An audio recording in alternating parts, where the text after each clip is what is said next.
أغلى 9 فساتين زفاف بالعالم.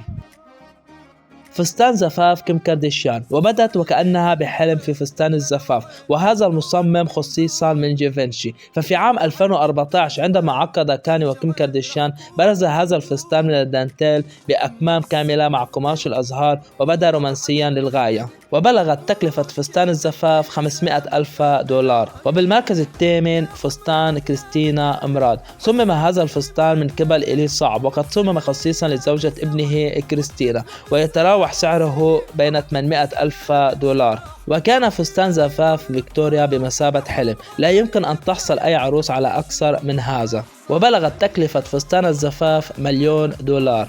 وهذا الفستان الفاخر من تصميم دناشا، وهو حقا عمل فني يستحق التقدير لعقود قادمة. وبلغت تكلفة هذا الفستان الثمين والأنيق $1.5 مليون.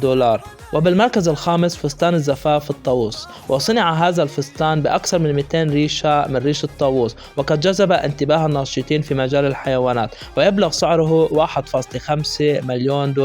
وفستان زفاف أمل كلوني، كان الفستان أنيقا وكلاسيكيا، وتفاصيل قماشه الدقيقة جعلت الفستان مذهلا للغاية. وبلغت تكلفة الفستان مع حفل زفاف أسطوري قدر ب $4.6 مليون.